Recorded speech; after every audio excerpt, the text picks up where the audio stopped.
Halo para pecinta catur dimanapun berada. Selamat jumpa kembali di channel Wong Catur. Kali ini kami akan membawakan permainan catur luar biasa antara Grandmaster Magnus Carlsen melawan juara dunia catur saat itu, yaitu Grandmaster Viswanathan Anand dari India di tahun 2014 dalam sebuah turnamen catur blitz. Ini adalah permainan luar biasa dan kalian akan menemukan langkah istimewa di bagian akhir permainan oleh peringkat 1 dunia saat ini, yaitu Magnus Carlsen. Oke, tanpa berlama-lama lagi, inilah permainan selengkapnya. Magnus Carlsen memegang buah putih, sedangkan Viswanathan Anand memegang buah hitam. Magnus Carlsen membuka permainan dengan kuda F3 yang dijawab oleh Anand dengan pion D5. Magnus mendorong pion B3 dan dibalas dengan pion C5. Magnus lalu pion E4 dan menawarkan pertukaran. Pembukaan seperti ini dikenal dengan Nimzo Larsen Attack variasi Norfolk Gambit. Oke, selanjutnya Anand kemudian pion kali pion. Lalu Magnus Carlsen mendorong kuda ke G5 menyerang pion.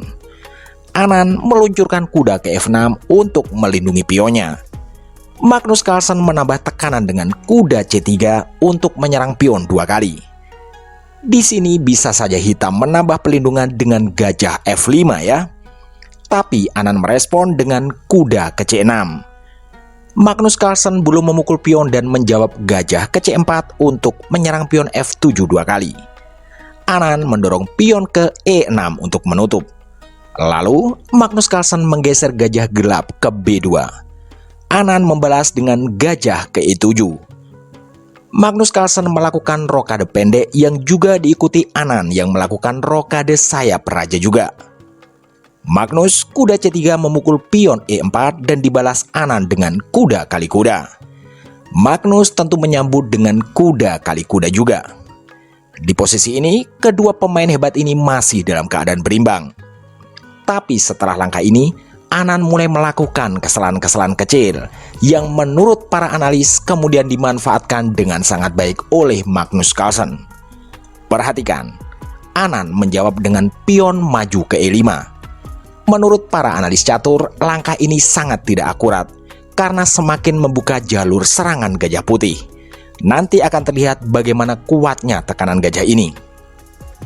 Banyak yang lebih menyarankan pion ini tetap dipertahankan dan lebih bagus dijawab dengan pion A6 demi persiapan mengusir gajah. Oke, kita kembali ke langkah aslinya. Magnus mendorong pion F4 untuk mengajak pertukaran. Anand menyambut dengan pion kali pion. Lalu Magnus menteri meluncur ke H5 untuk menambah tekanan pada pion F7. Menurut para analis, di sini pilihan langkah terbaik jawaban hitam seharusnya adalah gajah ke E6 untuk menambah perlindungan. Tapi Anand menjawab kuda ke C4 yang mungkin saja bermaksud menutup jalur serangan gajah B2. Magnus kemudian mengambil benteng kali pion. Disinilah Anand lagi-lagi melakukan blunder dengan mendorong pion G6 menyerang menteri. Jelas saja ini tidak berefek positif bagi hitam. Dan beberapa langkah ke depan akan terlihat betapa langkah ini adalah sebuah blunder. Magnus memanfaatkan hal ini dengan menaruh menteri di E5. Anand lalu merespon dengan pion B6 untuk membuka jalur diagonal bagi gajah terangnya. Atau mungkin persiapan mengancam kuda E4 yang memang terlihat sangat kuat di posisi tersebut. Magnus menggeser benteng A ke F1 dan terlihat sekali menumpuk kekuatan yang tertuju pada serangan ke pion F7. Ada 3 perwira yang sedang membidik pion tersebut, yaitu 2 benteng dan 1 gajah milik Magnus Carlsen. Anand mendorong gajah ke F5 untuk menutup garis serangan. Magnus menjawab dengan pion G4 untuk mengusir gajah. Anand lalu gajah ke E6 menutup jalur serangan gajah terang milik Magnus Carlsen. Magnus memukul dengan gajah kali gajah dan dibalas pion kali gajah. Kemudian Magnus benteng kali benteng skak. Anand menjawab dengan gajah kali benteng. Mari kita perhatikan. Dalam beberapa langkah lagi, Magnus Carlsen akan melakukan skak mat. Dapatkah teman-teman menemukan rangkaian langkahnya?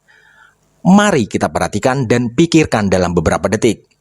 Bagaimana langkah terbaik putih untuk mematikan Raja Hitam?